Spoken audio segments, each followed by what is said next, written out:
दोस्तों, मेरे चैनल में आपका स्वागत है। कई लोगों का यह सवाल होता है कि मैं अपना सोल प्रोप्राइटरशिप बिजनेस शुरू करना चाहता हूँ। मतलब कि मैं अपने बिजनेस का अकेला मालिक हूँ, मुझे यहाँ पर प्रोप्राइटरशिप फर्म बनाना है। तो आप हमें कोई ऐसा तरीका बताइए कि बहुत ही कम खर्च में मेरा प्रोप्राइटरशिप बिजनेस का रजिस्ट्रेशन हो जाए, ज़्यादा तामझाम ना करना पड़े। तो मैं आज आप लोग को यही बताने वाला हूँ। तो दोस्तों, अगर आपने कोई बिजनेस स्टार्ट कर रखा है या फिर बिजनेस शुरू करने का सोच रहे हैं और आप यहाँ पर कंफ्यूज हैं कि कैसे प्रोप्राइटरशिप फर्म का रजिस्ट्रेशन कराया जाए और यहाँ पर बिल्कुल कम खर्च में, दोस्तों सबसे पहली बात कि अगर आपका प्रोप्राइटरशिप फर्म है तो यहाँ पर कई लोगों का यहाँ सवाल होता है कि क्या मुझे अलग से प्रोप्राइटरशिप फर्म का पैन बनाने की ज़रूरत है। तो यहाँ पर इसका जवाब है बिल्कुल भी नहीं। जी हाँ, प्रोप्राइटरशिप फर्म का अलग से पैन कार्ड बनाने का कोई भी ज़रूरत नहीं होता है। ऐसा पैन कार्ड बनता ही नहीं है। आपका जो पर्सनल, आपका जो इंडिविजुअल पैन नंबर होता है, उसी पैन से आपको काम प्रोप्राइटरशिप फर्म में करना होता है। कोई अलग से पैन कार्ड नहीं बनता है। तो यहाँ पर अगर आपका प्रोप्राइटरशिप फर्म है तो आपको यहाँ पर एमएसएमई में अपने बिजनेस को रजिस्टर करा लेना चाहिए। अगर आप एमएसएमई में अपने बिजनेस को रजिस्टर करा लेते हैं तो आपका प्रोप्राइटरशिप फर्म यहाँ पर बन जाता है। आपका यहाँ पर एक बिजनेस का एंटिटी हो जाता है।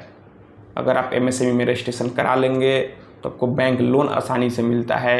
सरकार के सभी योजनाओं को लेने के लिए आप पात्र हो जाते हैं। सस्ते दरों पर लोन मिलता है। कई बैंक एमएसएमई के आधार पर करेंट अकाउंट भी खोल देते हैं। तो अगर आपका प्रोप्राइटरशिप फर्म का जो भी नाम है उस नाम से अगर आप एमएसएमई बनवा लेते हैं तो फिर एमएसएमई सर्टिफिकेट के आधार पर आपके बिजनेस के नाम से करेंट अकाउंट भी खुल जाता है।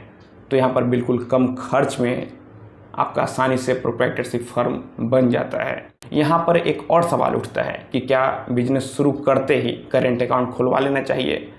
दोस्तों, ऐसा भी होता है कि शुरुआती दौर में बिजनेस नहीं चलता है, उतना ट्रांजैक्शन नहीं होता है, तो आप सेविंग अकाउंट में अपना थोड़ा मोड़ा ट्रांजैक्शन कर सकते हैं। लेकिन जब बिज़नेस चलने लगे तो आपको करेंट अकाउंट खुलवा लेना है। और अगर कल को आपका बिज़नेस और अच्छा ग्रो करने लगे, आपको कई सारे स्टाफ को रखने की ज़रूरत पड़े, तो आप अपने प्रोप्राइटरशिप फर्म को शॉप एंड एस्टेब्लिशमेंट एक्ट में भी रजिस्ट्रेशन करा सकते हैं। ये आपके लिए अच्छा रहेगा।